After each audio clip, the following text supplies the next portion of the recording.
first three lectures, I talked about these two types of bodhicitta. Okay? So this human side, first three lectures, how Shinran Shonin experienced these two types of bodhicitta. He went through three stages. Okay? These three stages are designed to explain his experience of awakening to different types of bodhicitta. And so the first three classes concerned human side, liberated side. But in the last week, the fourth and today's fifth class, we are mainly talking about the story of Dharmakara, how the Buddha gives this helping hand. Unless you receive this bodhicitta, this is something you receive. You can never generate it by yourself. Okay? It is only by hearing. It is only by hearing one phrase. Of course, you have to meet the historical teachers, okay? Because those teachers embody Buddha's wisdom. So seeing is believing. Seeing is believing. So you must meet historical teachers who embody Namo Amida Butsu and listen to their words. Okay, by hearing alone, you can have this awakened. You can receive it. Buddha, Dharma's side comes to us. So this is called the other part. Buddha's wisdom is other part. Nembutsu is other part. This calling voice is other part. Okay, these words. Okay, not a savior. Okay, words of wisdom are the other part. Okay, so by receiving that, by hearing, you can have this. So two types of Buddhism. This goes from human to the Buddha. But here, this Buddhism from Buddhahood to human. Okay, these are two types of Buddhism. Okay? That's self-power orientation, other power orientation. Okay? Actually, Buddhism is nothing but the teaching of wisdom. So two types of wisdom, self-power wisdom and other power wisdom. So whether you can meet these people, whether you can hear their words, that's the only crucial issue in Jodo Shinshin. Okay?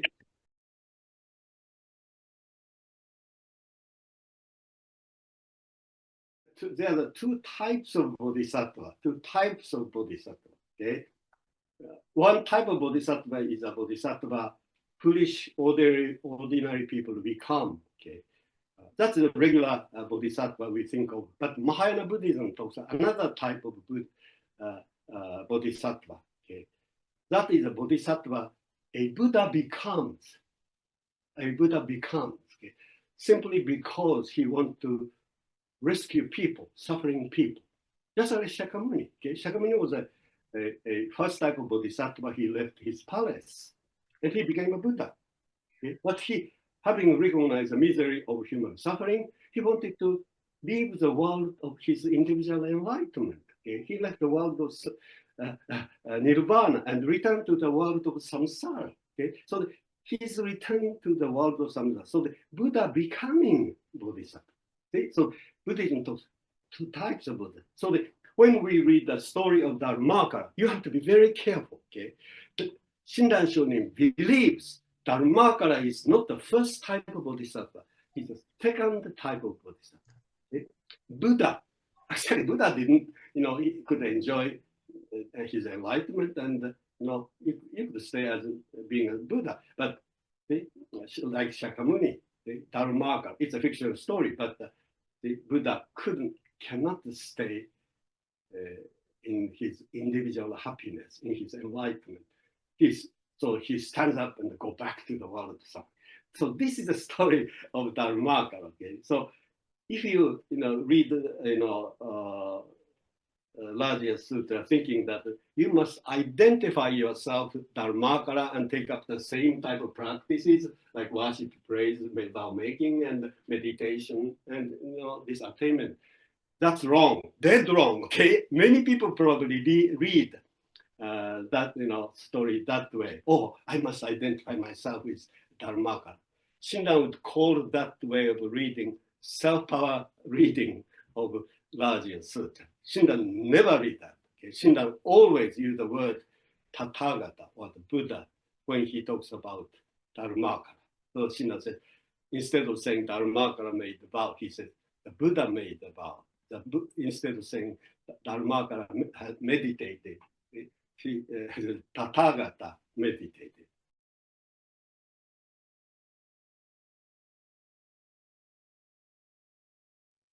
In the first volume of the larger sutra, we have a story of Dharmakara Bodhisattva's becoming Amida Buddha. In this story, Dharmakara, a bodhisattva that a Buddha has become, makes vows to save all sentient beings. The rationale underlying the Dharmakara's desire to liberate all sentient beings is this. He knows that all sentient beings who are totally deluded cannot liberate themselves through the Sattva bodhicitta.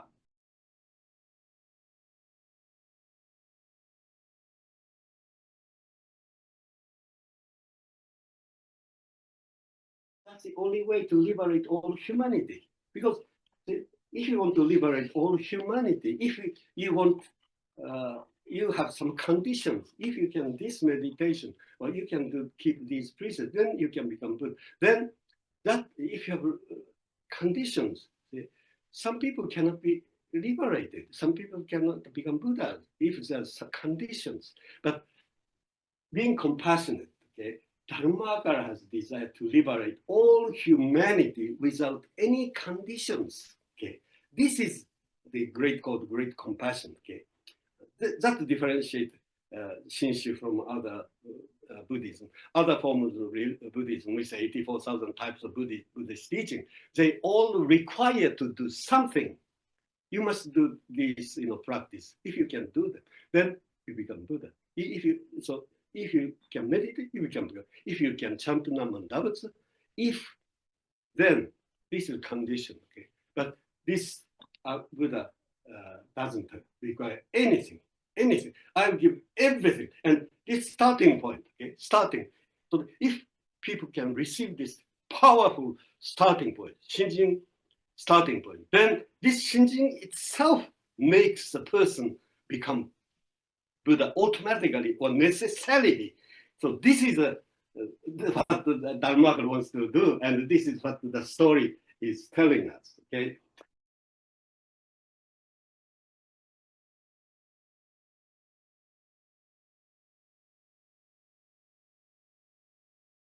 Shakyamuni said, I talk about only, Shakyamuni Buddha said, okay, I talk about only two things. Okay?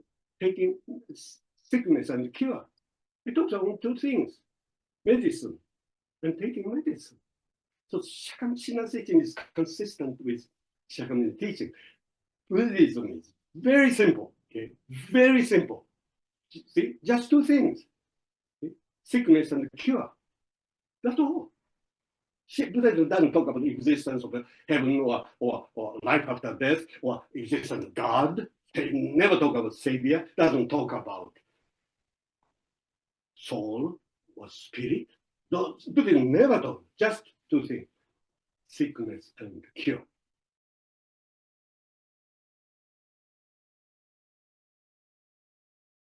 Dharmakara is a symbol. What does he symbolize? Dharmakara symbolizes this in Hongan, innermost aspiration, or true beginning, true, we call technically pure cause, true starting point. That's Hongan means. Okay, Hongan is usually translated as a primal vow, but I don't like translating it only as a primal vow. Okay, Hongan means deepest human aspiration. This is bodhicitta.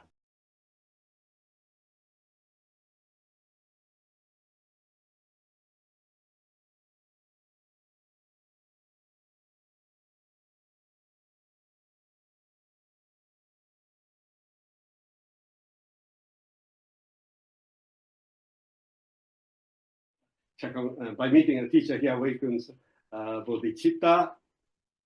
And he after that he praises his teacher. Okay, he praises and he talks about the Buddhahood and the Pure Land he wants to create.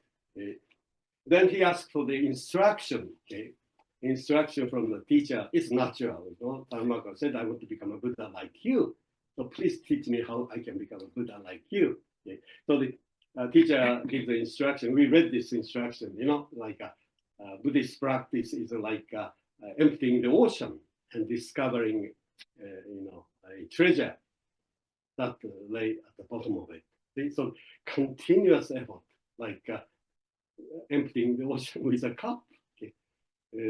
Takes an incredible amount of time to empty the ocean. But if you have strong aspiration, strong motivation, that's it. That's everything. If you have strong motivation, you don't have to worry about practice or attainment. This strong motivation itself will naturally, necessarily make you attain Buddha. That's what this Shinji means. Okay, the other part. That's what Dharmakara symbolizes. Okay, then after teacher's instruction, Dharmakara gets into isolation. Okay, he liked to chew on the ideas, instruction the teacher taught him. He want to meditate for a long time, 5 kalpas. Okay, he meditated a long time, long time, because he had a unique aspiration or desire to save all humanity without any conditions. Okay, no other Buddha ever came up with that kind of aspiration or desire or vow. Okay, so took a long time. If you want to cure the regular sickness like a cold or some stomach ache, it doesn't require a long time to come up with a cure. But if you want to cure the incurable sickness, it takes a long time to come up with a cure. That's the idea. Okay, 5 kalpas. But finally, after 5 kalpas, okay, he said, "Teacher, I now know how I can rescue all humanity." Then teacher says, "Okay, you found a way to liberate all humanity. Why don't you put your desire into words?" Then Dharmakara proclaims 48 vows. Okay? He already had this aspiration before, okay? The innermost Hongan. But Hongan became words. Okay? Words. That's the words. That's spoken aspiration is called the vow. Okay? Vow are all spelled out in words. So anyway, he spells out his aspiration in 48 items. Okay? If these 48 items are realized, no doubt all humanity can be liberated without any conditions. Okay? Don't worry, the Buddha is looking at the people, our reality, and from Buddha's eye. No way these people can be liberated by their own efforts. Okay? Totally helpless. They are believing they can do good things, pure things. So they are believing, but they are totally within this cocoon of self-love. Okay? This is the world of, their human wisdom. Human wisdom is, we can think of good things, we can do good things, but everything we do are basically based upon our self-love. What is your dualistic thing? What is your wisdom? See? Each one of us is dualistic thing, human wisdom, but what is that? It's a calculating thinking. We are always calculating. What is good for me? What is good? Which is better for me? See? And everybody has their own different criteria. See? So good is not the universal good. It is individually conceived good. See? Good means it's good for me, convenient, or good friend, because he's convenient to you. See? If we have some financial problem with the guy, then he's an evil guy now. He's no good for me, not convenient to me. See, our criteria is so fragile, okay? And what is evil? Evil is something inconvenient to us. It changes almost every day. See, you experience it. Good friend could turn into bad friend immediately, or bad friend could turn into good friend immediately. If the person becomes good for us, convenient to us, it is good. See, every criteria is dualistic thinking made by ourselves. See? So it's such a fragile thing. And if you try to understand Buddhism, become Buddha on the basis of that? Can we do that? See, from the eyes of Buddha, people are totally deluded, upside down. No way they can save themselves. That's why Dharmakar wants to rescue them. So if he has conditions for their liberation, some people can satisfy those conditions, others cannot. Then, like evil people, more immoral people cannot be saved, or foolish people cannot be saved. All religions have these requirements, 10 commandments, precepts, but Dharmakara wants them equally without any condition. Female or male doesn't matter. Good or evil doesn't matter. See? Young or old doesn't matter. Wise or foolish doesn't matter. See? Good. No conditions.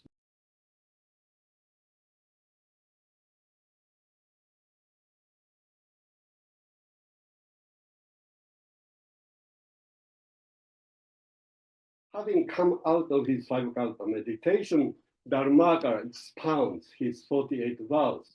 According to Shinran, among the 48 vows, I mentioned, okay, these 3 vows, 7, 18, 11, are most important. Shinran called them selected primal vows. Okay? And probably you heard, okay, 18th vow alone is called the primal vow, or selected vow, singular, okay? I don't think it's right, okay? Shinran considers 3 vows, okay? 3 vows as a selected vows, or primal vows. If you think 18th vow alone is the primal vow, singular, that is Honen Shonin's teaching, okay? It's sad, okay? Jodo Shinshu and the Honen's Jodo Shu teachings are all mixed up. Like, where are we going to attend birth in Pure Land? Many people think, oh, we are going to Pure Land, die, and after death we go to the Pure Land. Where does Shinran Shonin say that? He said, no, we become Buddha at the last moment of life. And he sometimes said, becoming Buddha is completing the process of birth in the Pure Land. So completing the process of birth in Pure Land, and at the end of this life, okay, that means becoming Buddha. He never says we become Buddha after we die, or after we go to Pure Land after I die. Buddhism never talks about the world after death, okay? Shinran Shakyamuni never talks. If you talk about it, that's not Buddhism, okay?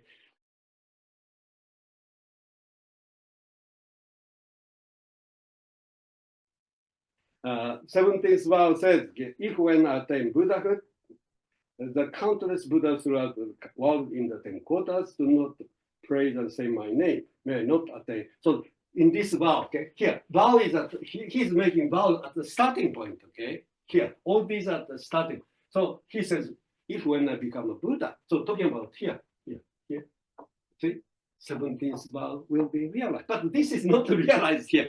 The vow is a wish, okay? Vow is a wish. Well, drawing he's making.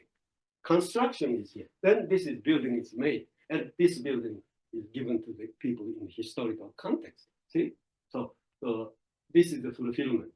This is not just vow, this is the fulfillment of vow. So later he engages in practices and takes some time to come to this 5th stage. But what he wanted is this. See?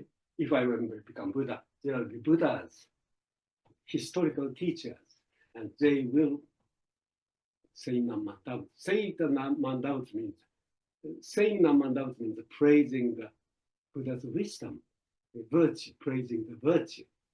See? So when you study Jodo Shinshu, you are puzzled. No, teacher tell you, oh, if you say Namandavut, you're saved. So say Namandavut. What kind of teaching is this? Is this mysticism? Is it weird? Okay. If you go, many people come to the temple, and first thing they are told, oh, we are guest ask, what is this Namandavut? Oh, it's a sacred word. If you say it, you'll be born in Pure Land. What is that? Why? People don't explain. Explain. Okay. Shinran is very careful. Okay. Namandavut means a calling voice saying, come to the Buddha's wisdom. That means recognize your mistake of being attached to human wisdom. It is a human wisdom that makes you have suffering, that makes you end up in samsaric world. So see, recognize your mistake, being attached to human wisdom, and you must really understand the truth itself. This truth itself is oneness. This reality is oneness. Okay, reality as it is oneness. It is not the two-ness. Okay, so understanding this reality as it is, okay? As oneness, this reality as it is. Where is two-ness here? Oneness. Okay, this is Buddha's wisdom. Okay, we are creating this fist, and we are creating another reality here, alternative reality. This is a world of two-ness. But the world outside it, the world, this real world we live in is a world of oneness, okay? We must get out of this, okay? That's what Namandam says. Come out of it, you see?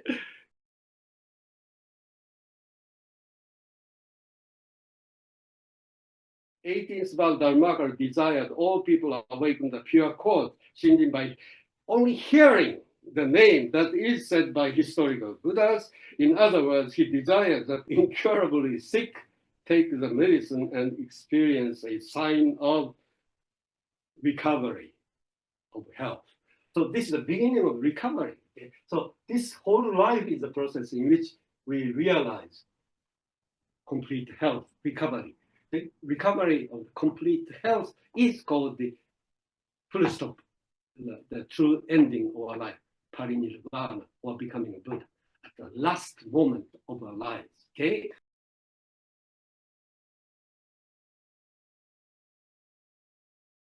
The most important part of the 18th vow, that, as far as Shinran is concerned, okay? With sincere mind, entrusting mind, desiring mind, this is called the threefold mind. Shinran says these are the three aspects of Shinjin. Well, these threefold mind and Shinjin are synonymous. Okay, these threefold mind, this Shinjin. Well, 18th vow has this threefold mind. Okay? So this is very important. Okay? Shinran has main focus on these three minds of Shinjin when he reads larger sutra. Okay?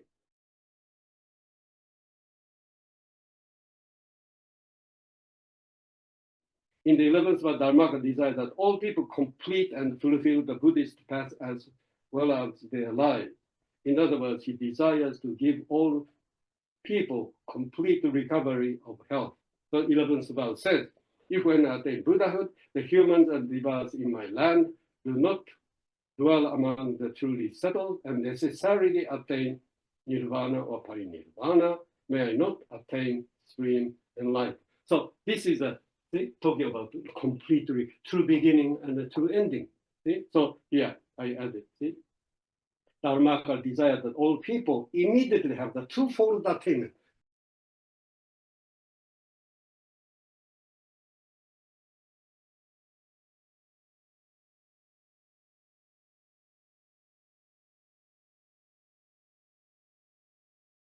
That's the first attainment is called the stage of the truly settled. This is the beginning of true beginning of human life. And eventual attainment, that's the true ending or fulfillment of humanity. He desired that people start to live their lives in a very powerful and creative way and fulfill their lives. Okay?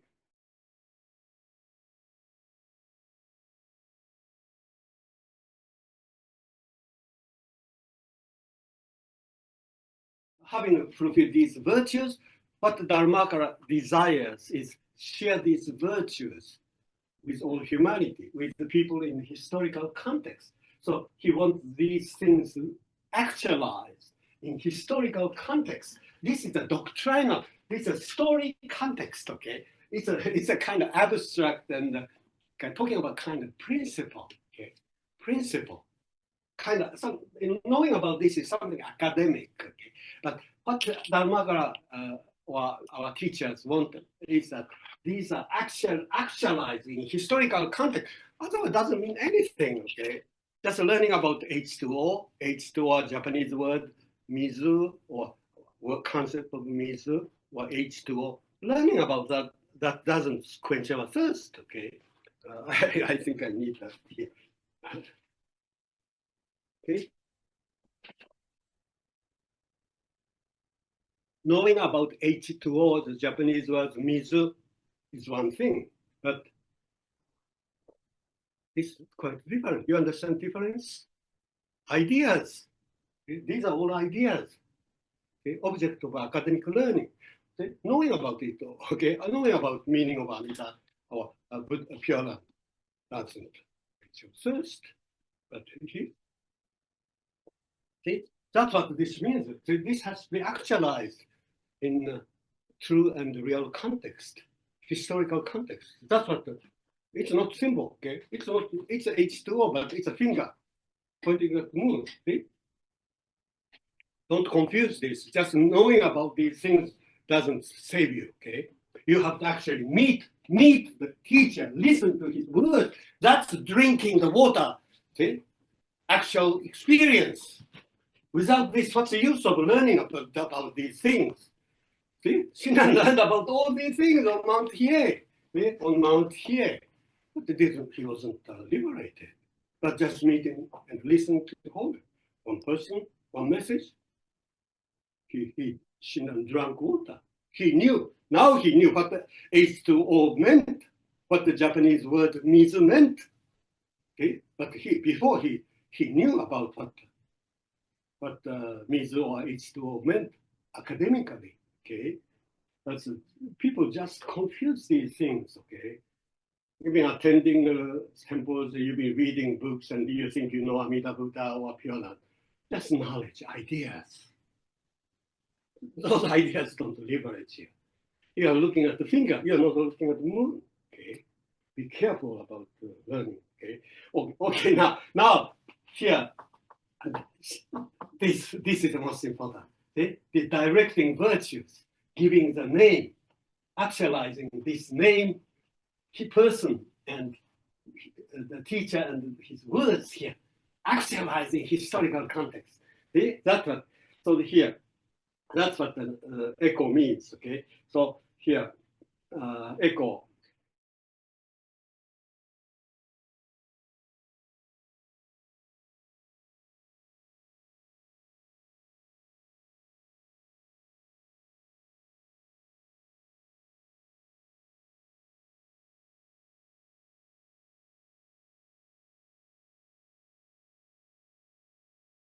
So Shinran says, from the beginning, okay, this echo is the main objective. From the beginning, he started. Okay, it's not the result of his practice. From the beginning, the only reason he took up all these practices is here. That's a verse Shinran said. Okay, when I reflect on the Tathagata's establishment, I find that he, without abandoning sentient beings in pain and affliction, has taken the directing of echo to them as foremost, thus fulfilling the mind of great compassion. The only reason he took up this is just this, see? Giving one phrase. And Dharmakari said, I become this phrase. I become this phrase. It's a fictional story, so you can come up with all kinds of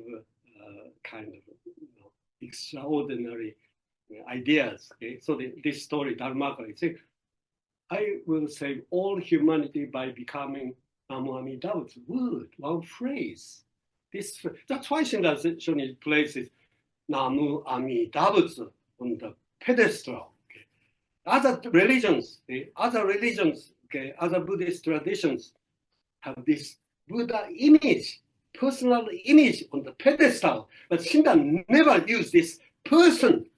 He never used these statues, okay? You have to know that, okay? Statues was started to be used by Renyo, okay? 200 years after passing, Shinran never used a statue, okay? Wooden statue. He always put these characters.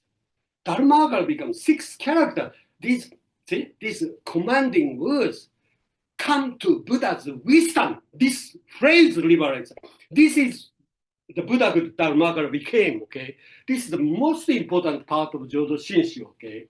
Even this is not really understood by Shin followers. They think Amida statue, nothing wrong with it. Okay, if you Amida statue symbolize Naman Dabutsu, okay, 6 character is something you have to hear. Okay, it's not looking at the statue, that it's hearing the words. Okay, silent words coming from This is so important, okay? Institutionalized, okay? Buddhism lost so many things, so many things. Shinran had never built a temple. He never had rituals, okay, Buddhist rituals. Have any mention of rituals in Shinran's teaching? Of course, he didn't have any funeral services, any ceremonies, even didn't have temples or statues, okay? This is what Shidodo Shinshi was originally, but now have all kinds of institutions and statues. But I'm not criticizing them, okay? These are all symbols, so if you understand them as symbols and capture the essence of the spirit or this message, see? Calling voice, that's all in Shidodo Shinshi. I didn't get deviated. Okay, next I have this passage, from Danlan's, again, Donlan's writing. The Donlan writings are the basis of Shinran's teaching. Okay, that's why he has his name Shinran. Okay, Ran comes from Donlan. Okay, because he wanted to clarify what he learned from Donlan and Vasubandhu and Danlan. Vasubandhu's name and Danlan's name became Shinran's name. Shinran come from these second and third patriarchs. Okay.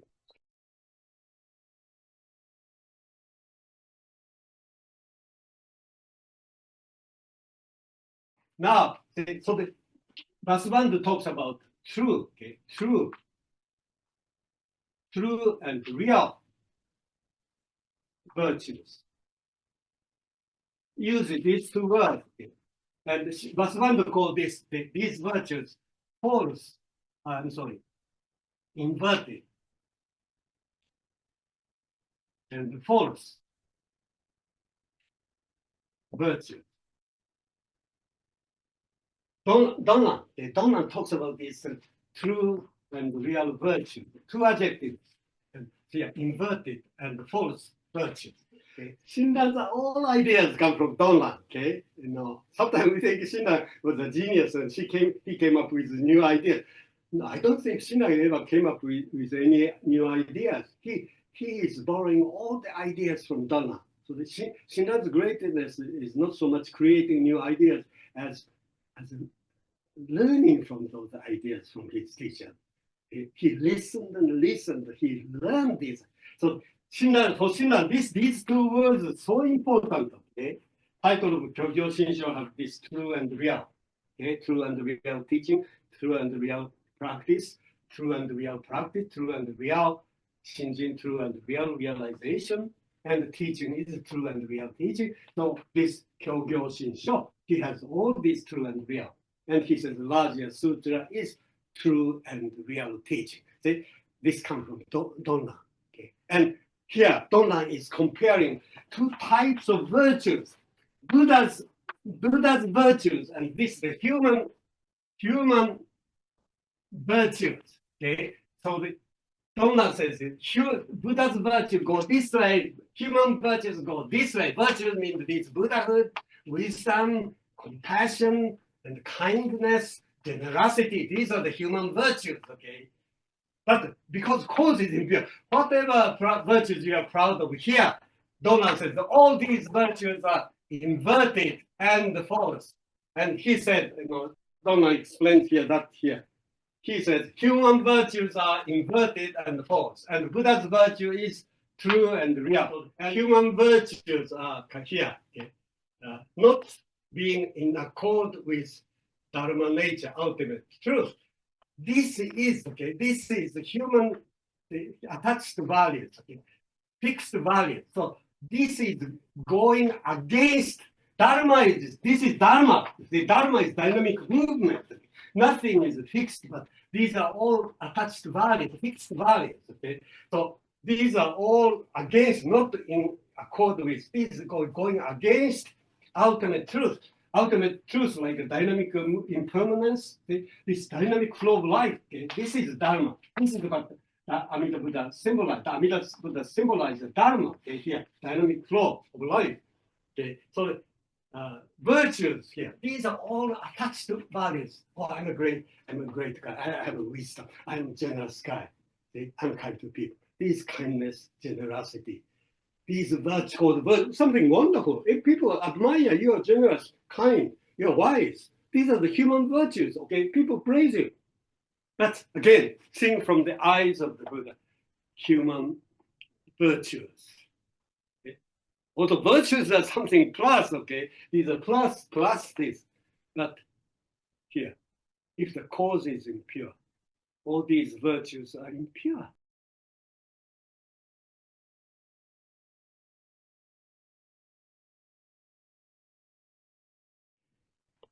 Shinran Shonin uses these words repeatedly, all the places in his writing, true and real, okay, true and real.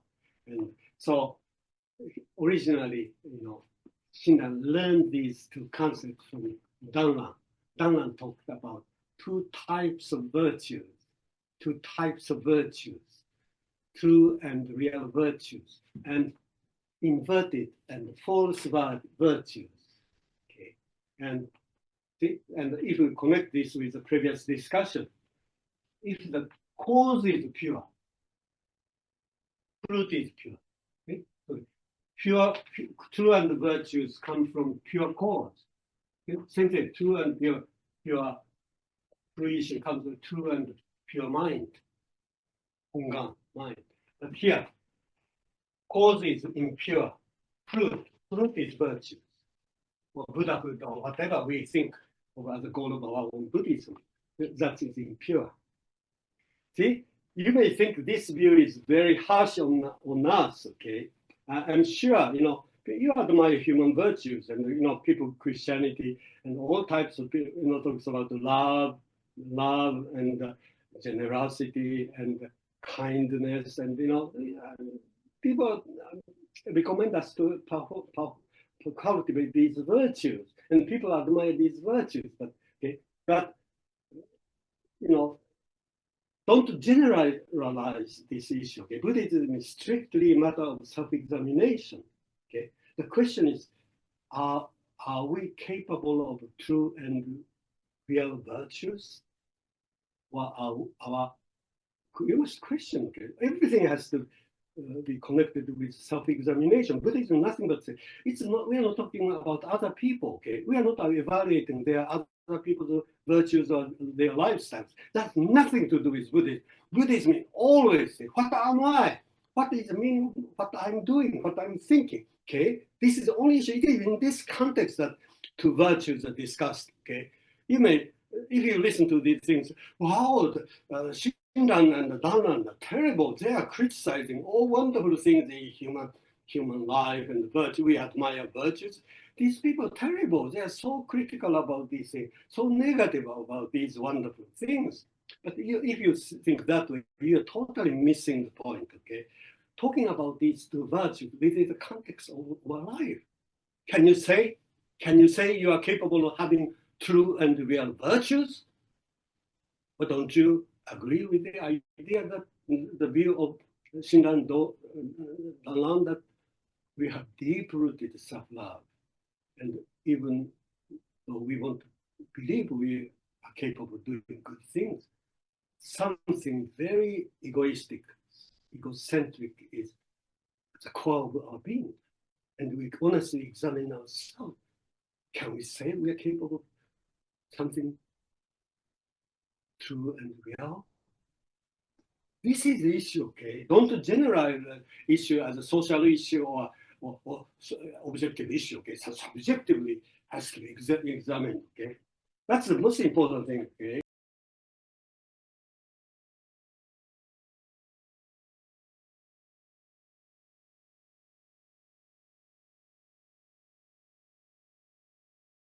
According to Shinran, Dharmagara gives the pure cause here, pure cause here. This is the Hongan. Again, this is the other power of the bodhicitta. This is the threefold mind. And Dharmagara, knowing that people don't have this pure mind, Dharmagara took initiative to give this mind to us. Okay, this is Shinran's discussion of this following section. Okay, he wanted to give the pure mind, pure cause, simply because people cannot have this pure cause. Okay, so he wanted to give it to them.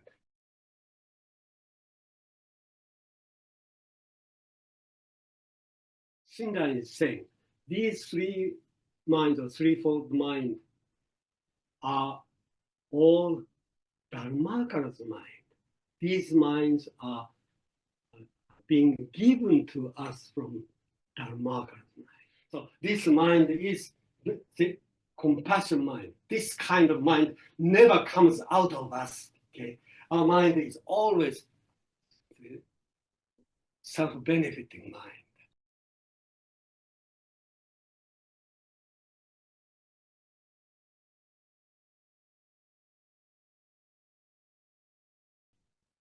Next one is Reverend Soga Ryojin. Okay? He said, okay, Dharmakara is alaya vijnana. Okay? And so that means that Dharmakara has become me. He jumped into my mind, into the latent consciousness. See? That's what he says. So he says, the Tathagata or Dharmakara is me, but I am not the Tathagata. The Tathagata liberates me by becoming me. See? So the Dharmakara, this became me. But he said, I cannot say I am Dharmakara person. Dharmakara has been from this side, okay? Only working from this side alone. We can say I'm the Buddha or I'm Dharma. Dharmakara has, see, he gave himself into us, throw himself into us. So, and by that he was, the Buddha is taking initiative, all the initiative. We don't have to take initiative. We just listen and receive this. See? So that's what Soga Ryojin, the great teacher, and clarified the essence Shinran's teaching by using expressions like that. And finally, again, this three-vow fulfillment statement. Okay? This is the most important passage. Okay? This is whole entirety of Shinran's teaching is based upon this, like 10 lines. This is the basis of entire teaching of Shinran, okay? Talking about finally, okay, in the historical context, these three things, three vows are realized. Medicine, taking medicine, and recovery. I met Shinran saying, I met Honen Shonin. Honen Shonin was there historically. So the fulfilled. So now I met him and heard him, understood what Namandavas mean. Fulfilled. 18th vow is fulfilled. Shinran had deep awakening, Shinjin. Other power, bodhicitta awakened. Then he started to live such a powerful life that ended with the fulfillment of human life. Okay, so these three vows are fulfilled at the same time when he met the whole nation in the Herden Davos and awakened.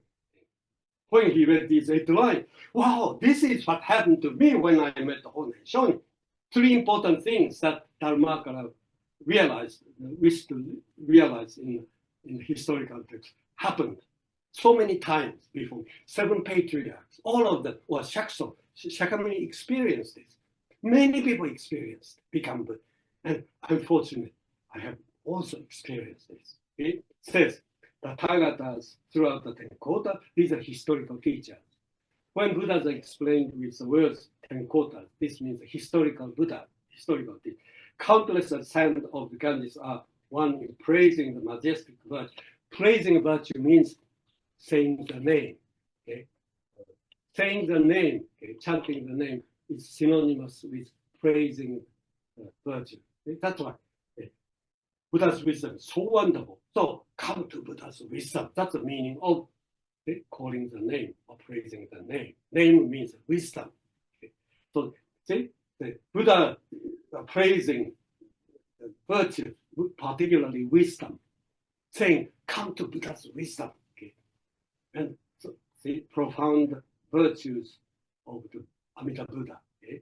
And now, okay, this is the following section, the most important.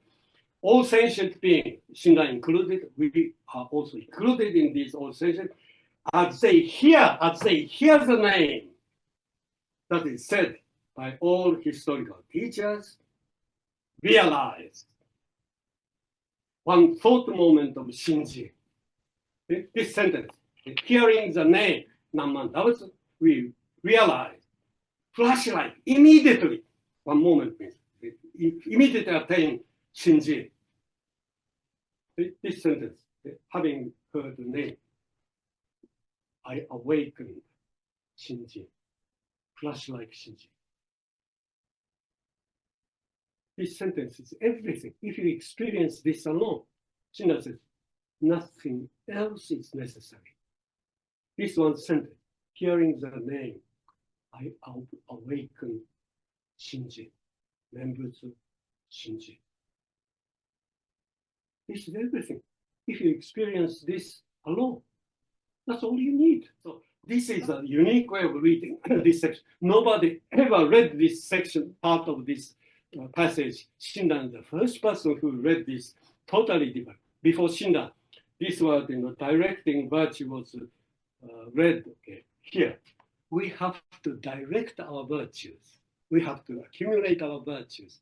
We use these direct virtues, use and direct virtues for our become. So virtues have to be created by ourselves.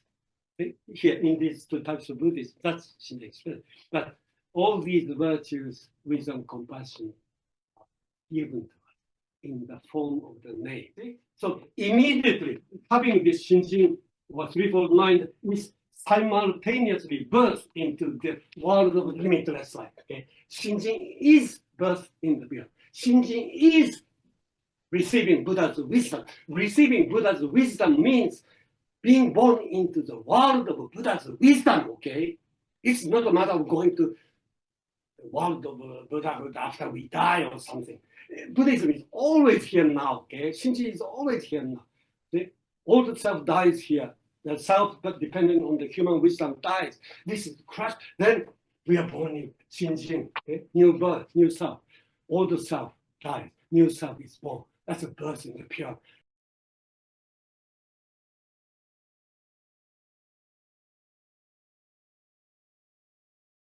We are born in, birth of the Shinjin or awakening of Shinjin is being born into the world of Buddha's wisdom, okay? That's what this says, okay? Desiring to be born in the Pure Land. Immediately, this is the textual basis, immediately, Shinjin is, or awakening this desire is, awakening desire is attaining birth in the Pure Land, okay? So Shinran says this then means immediately, without any lapse of time, attain birth in the Pure Land and dwell in the stage of non-retrogression. Stage of non-regression means such a meaningful and powerful, the life of the passionate seeker and learner. Just this is the Dharma mind. If Dharma this is passionate seeking and fulfilling Buddha. This is repeated here. Okay? This is identical thing here. This is non-retrogression means you never go back to the life before. This is such a power. Because Dharmakara, Shinji is Dharmakara's mind. He wants to give this mind, his mind to us. See? That's the meaning of echo. He wants to echo, give us the name, and through name, he wants to awaken and give this his mind. So see, the Shinjin is the birth of Dharmakara in us. See, that's Soga Ryojin says, Dharmakara liberates me by becoming me. So Dharmakara, pure cause become pure fruits. Necessity. That's the 11th verse says. People will necessarily, without fail, attain Buddha, attain Parinirvana. This person's life will be fulfilled. Okay? But most important point is, unless you receive this pure cause, Shinjin, as a part of bodhicitta, you cannot have such a dynamic and powerful and creative and meaningful life. Okay? This is a life of listener, nothing but listen. The more listening you have, more desire you have listening. You don't have to do anything. We become passive, receive such a powerful energy, inspiration. See? Hearing Namo Amida. The more teachers we meet, the more teachers we discover. See? The more desire to listen, desire we have for listening, more desire you have for listening, the more teachers you discover. See? So your life becomes, that's a person, Pure Land, the sphere of wisdom where you can find many wonderful teachers and Dharma friends. See? Without the Dharma friends and teachers, how can you become a seeker? Okay? It's an environment, world of wisdom, that make us become a seeker.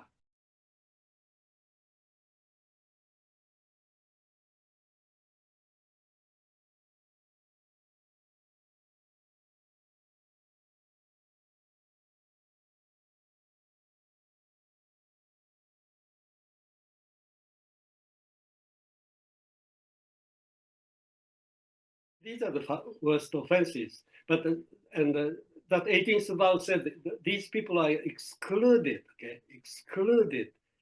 So that you may wonder how come Amida Buddha is excluding these people, although he said he will save all people equally. Okay, so the people had hard time understanding the meaning of this so-called exclusion sentence. How come Amida is excluding? Okay? But Shinran's interpretation is this. Okay, Shinran always considered these as matters related to himself. But other Buddhists usually say, "Oh, what happened to these bad guys?" Okay, so these guys cannot be saved. Okay, people talk about these people as the matters related to other people. Mind is so important. So Shina examined his mind, and certainly, I have this, terrible egocentric idea. If conditions are there, I could kill even parents. I could even kill saints. I could go against the Shakyamuni.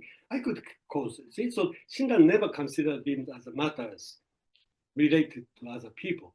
But Shinran said, actually, recognition of these five atrocities as matters belonging to yourself, then you are really humbled. It's kind of confession. That's the content of Shinjin. That's Shinran said. The content of Shinjin is not, oh, I'm a faithful person, I'm a devotional person. No.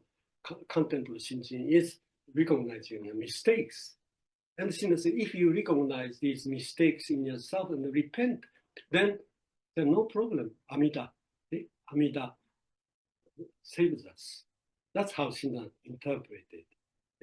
And so in that sense, as a caution, teachers of Buddha say, don't do the evil things, But that doesn't mean if you commit these things and repent, that's so important. That's Shinji.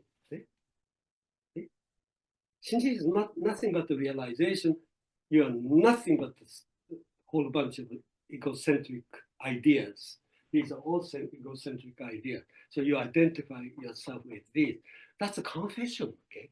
So without having confession, you don't have Shinji and you cannot be liberated. So in that sense, Shinran considered this sentence saying, excluding those who commit five atrocities, those who slander that. That's the most important part of the 18th one. That's the way Shinran sees it. Other people don't see it that way. But because Shinran considered these matters as content of his mind. Okay? But anyway, it takes another hour to talk about details. But Shinran was very different from other people. Other people thought about this as matters.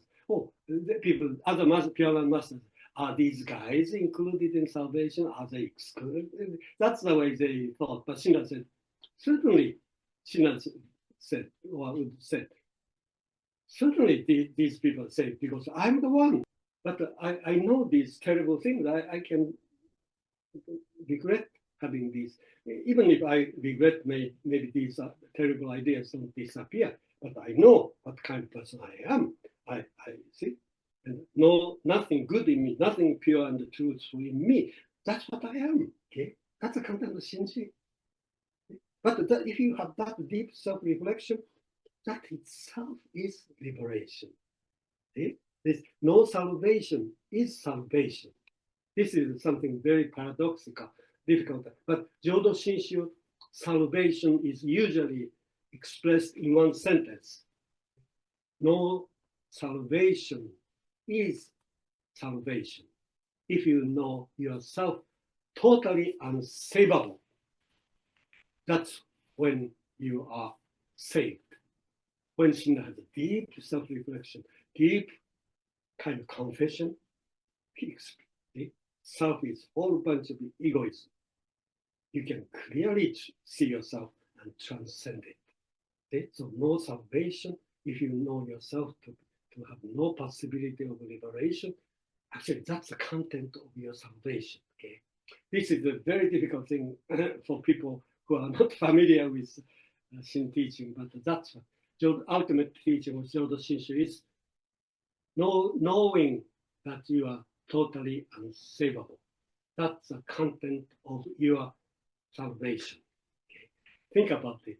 Think about it. Okay. Okay. Other questions?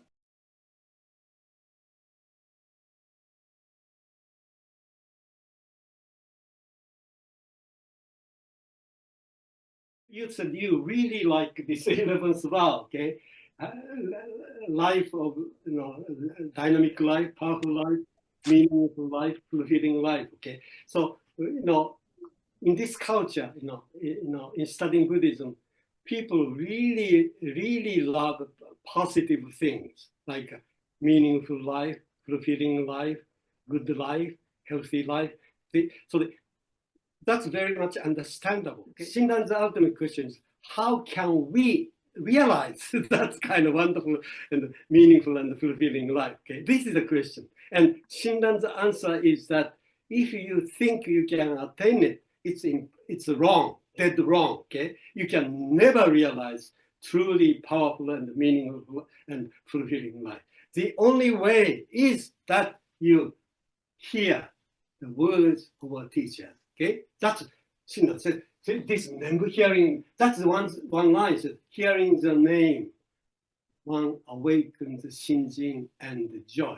That sentence is the everything Jodo Shinshu. In Shinran's life, we ask him, what's the most important thing that happened? Shinran said, I met Honen and heard him say the name, and I understood it. I experienced awakening. That's all. Nothing else. That's all. That's all Buddhism for me. See? So as a result, okay, as a result of me having this listening numbers and having this awakening, as a result, okay, it's a byproduct. Powerful life is not the main goal, or see, it's a byproduct. The core of Shinshu is hearing the name. Actually, that's all. Hearing the name, that's all. And have awakening. Okay? Then powerful life naturally, necessarily follows. So we don't have to worry about it. We don't have to make efforts to attain it. It is something given to us as a byproduct, as a result of something crucial happen. See, so I told you, medicine, okay? If you have this nice medicine for the incurable sickness, you have this incurable sickness, okay? You take this medicine, okay? That's what hearing the name, okay? Taking the medicine, okay? It's passive. If you try to do something, then you fail, okay? Because your ego is taking over. So whatever you do, practice or attainment are impure, okay? You cannot accomplish whatever you want to accomplish in the deep self. See, so what I'm saying is that the crucial, only important thing is, yeah,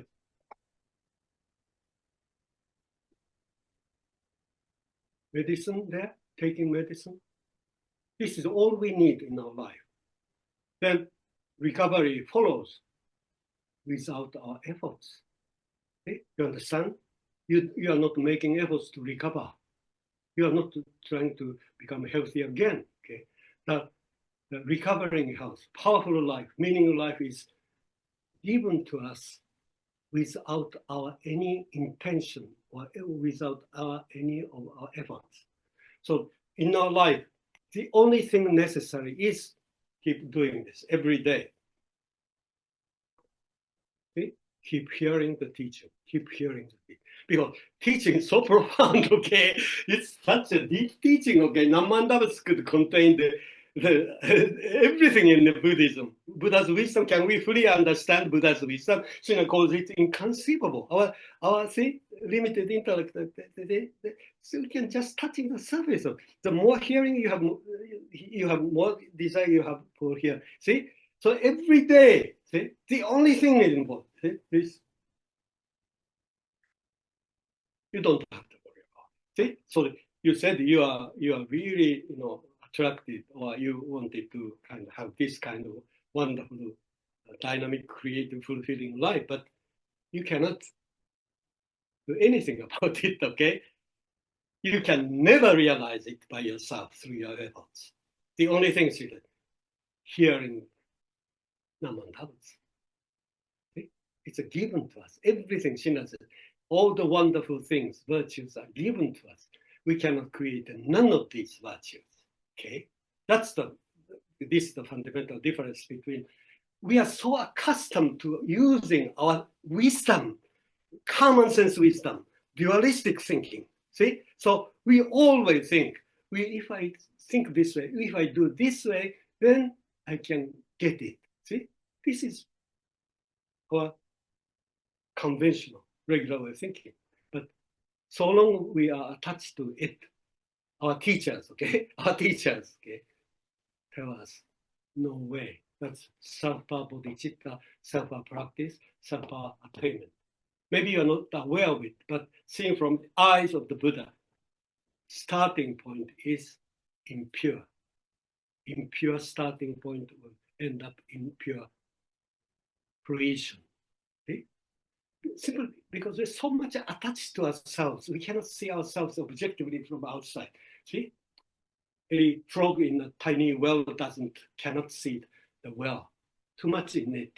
But the Buddha, the bird flying in the sky can see tiny frog in the well, and wow, this frog is thinking this tiny well is the universe.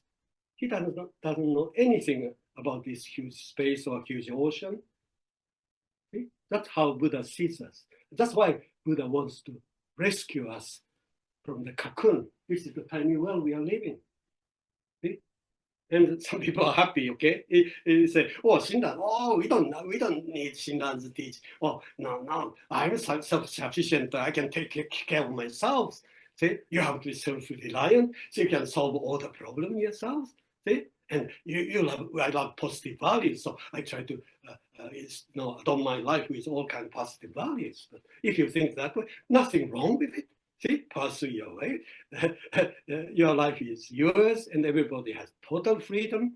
Buddhism never say, see, to other people, Shinran never say to other people, you should do this, do this. Shinran always said, as far as I, Shinran, am concerned, this is how I think. This is the Buddhism I received. Shinran says in Tanisho chapter 2, see, this is the Buddhist view of the person that I am. This is the view of the foolish person that I am. Whether you take it or abandon it, that's up to you. Shinran never says you should believe. Shinran, this is the Shinjin, the Buddhist view of the foolish person that I am. Whether you take this view or abandon it, that's you are so free. Yeah, it's up to you. Throw it away or take it. It's up to you. But this is what I believe. This is what I learned. That's what Shinran.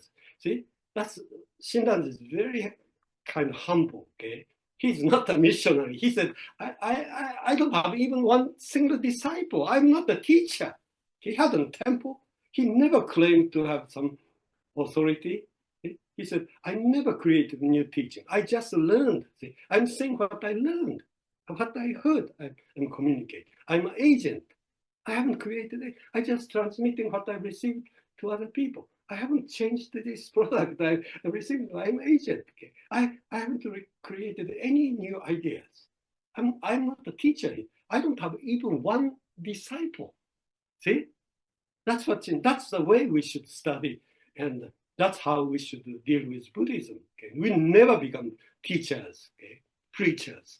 Although I look like preaching and teaching, but looks like that in social situation, but I never, internally, subjectively, I never think I'm a teacher. If I behave like teacher or think I'm a teacher, that's what what my teachers wouldn't like. Okay, teachers themselves, my teachers, Maida, Kegaras, Kyozawa, they identify themselves nothing but student. Other people call them teachers. That's okay. Many people called Shinran teachers. Okay, that's okay. But how Shinran thought about himself, that was the only thing necessary. Shinran never said, I'm a teacher. He said, I don't have even one single disciple. Okay, that's how we should study. Okay.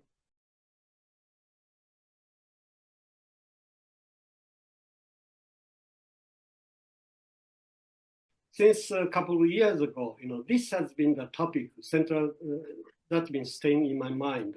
Now I believe this is the most important topic. So I like to keep deepening my understanding. There's so many things. So entire teaching of Shinran centers around this, this topic of two types of bodhicitta. So I cannot help but keep digging deeper. So I like to talk about, this same topic, and probably I'll come up with many ideas I haven't discussed, since this is a very important topic. And you don't find any good materials to understand, English materials to understand this topic. This is probably the most important part of the Buddhist teachings, and I think it's worth studying this topic. Okay, so anyway, and in conclusion, I want to express my gratitude for this opportunity. And I told you that these 5 lectures are a good opportunity for me to reorganize my ideas, and I've been kind of prepare myself for the further study of the same topic. Okay, so anyway, I'm really grateful, Kawata Sensei and you people, for inviting me to this lecture series. Okay, I think I'm the one who gets the most benefit. Okay, and and in a sense, I kind of apologize for confusing some of you with difficult terminology, but Shinran's teaching is so profound, okay, much deeper than you think it is. Don't come up with any fixed kind of theories, ideas about Shinran. Shinran was a constant student. So when he was young, he was talking about certain type of teaching, but as he advanced his age, he kept revising. He revised his teaching. See? So his earlier teachings and his teachings in his advanced age are very much different. Okay? That's the way it should be. Okay? So we can never say Shinran's teaching is such and such. Shinran himself wouldn't say that. Okay? He said he was a student, and he kept revising his idea every day, every week, every month. Okay, that's what the Buddhism is all about. No answers, no conclusion, no fixed doctrine in Buddhism. Our learning attitude, okay, continuous seeking spirit itself is Buddhism. Process itself is God. Okay, so anyway, we have to keep learning. Okay, so anyway, I encourage you. Okay, please keep listening. Listen and think. Okay? Listen and think. Don't think first and listen. Listen first and think. That's what we have to do. Okay. Thank you very much. Take care, everybody. Okay.